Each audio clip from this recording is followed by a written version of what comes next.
3, a rare woman. And now, John Quinones. I met a woman about a month or so ago that I can't stop thinking about. She inspired me, and anyone who has the privilege of meeting her or just watching her will be touched by her. Tonight, I want you to watch. She's a most remarkable woman. She's a woman who lost her arms, but not her heart, not her desire to live a very normal life. Imagine how difficult these everyday skills are to learn. I want you to see the grace in her movements, and if you do, you'll feel the respect that I felt when I first met Barbara Guerra. Do the stares bother you from people? No, I don't notice them much. I used to when I was younger, and, not liking the fact that I was different. It used to bother me. I'd come home crying all the time. I traveled to Mesa, Arizona to meet her, to spend a day in the life of Barb Guerra, driving around town, talking, dining. In fact, witnessing in countless ways how remarkably normal this woman's life has become, beyond all expectations. Do you consider yourself disabled, handicapped? No, I don't. Sure, I do have limitations, but everyone does. I get dressed and put on my makeup and brush my teeth and fix my hair and cook, clean, drive, take care of my own son, everything. Barbara Guerra has no memory of that tragic event that changed her life forever. She was only 2.5 years old, living outside Houston, where this field now is. 20 years ago, there was an apartment complex here. It was a warm summer day. There's not a day goes by that I don't remember that day. Barbie was outside with the neighborhood kids playing in the common areas of the apartment complex. The kids ran into the house and said, "Barbie fell."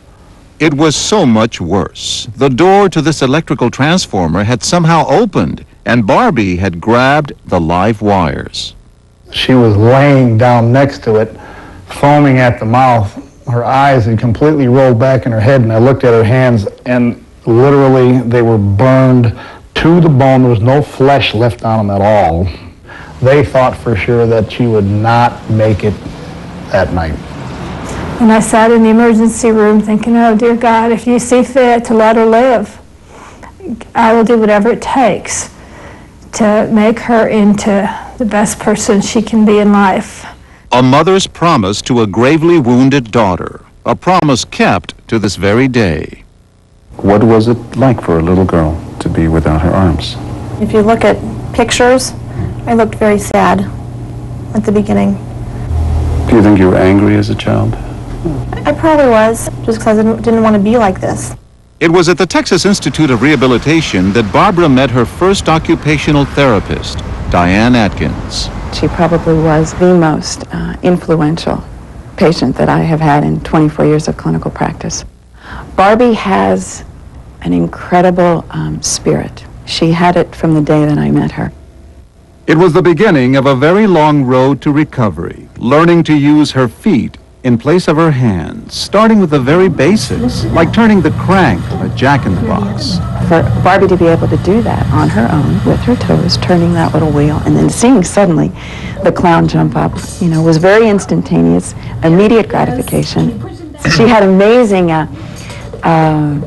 dexterity skills with her toes, and does to this day.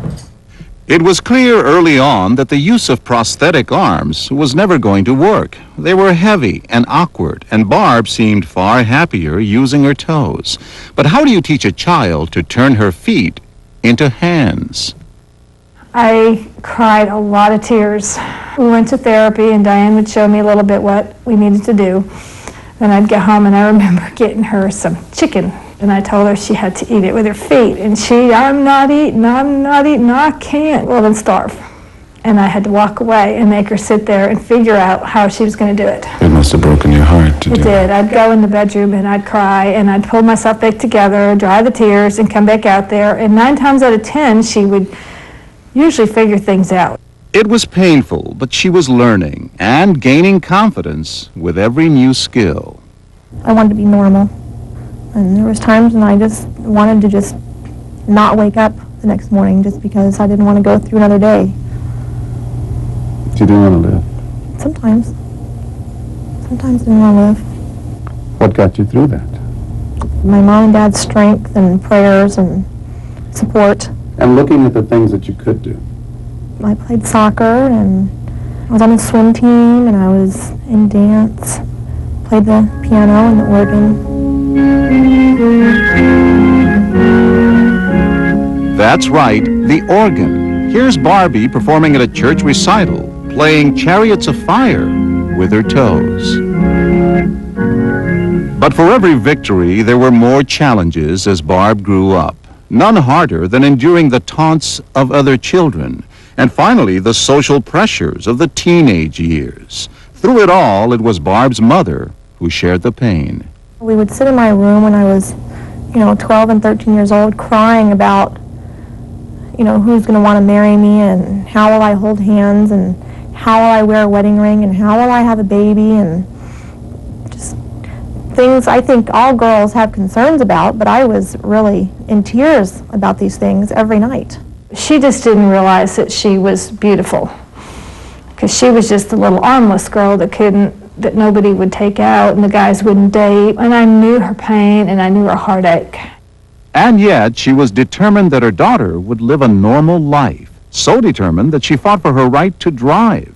Barb's therapist and friend, Dawn Sweet, was there the day Barb got her first car. Another victory. Driving a car, I think that was just amazing. We went down and picked out her car, and she drove off, and I'd pass her on the way to school, and she'd have her foot on the wheel, and she'd be waving at me with the other one in the car as I'm passing her. And there's nothing special about her car. She drives with one foot on the gas and one foot on the wheel. Not a problem. What is hard is to hit the fast food drive-thru with one foot through the window and grab a drink without spilling it.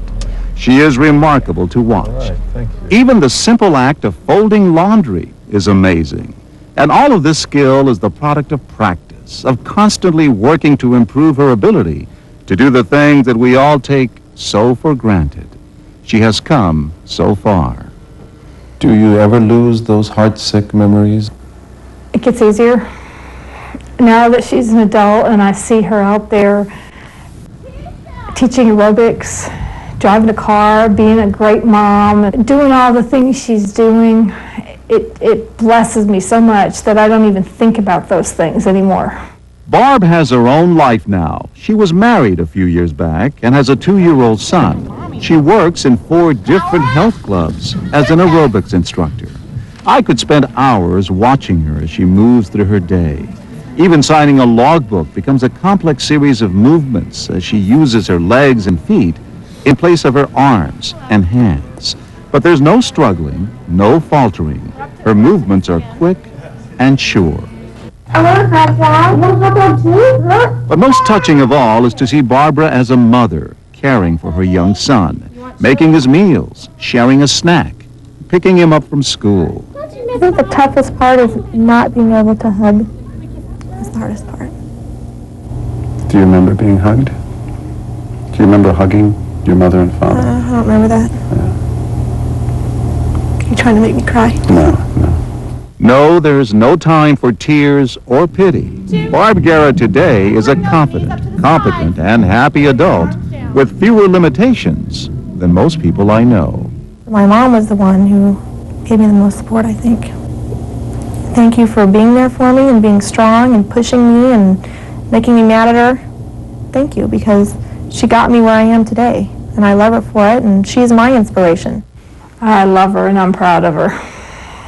But I would do it all over again. Every bit of it.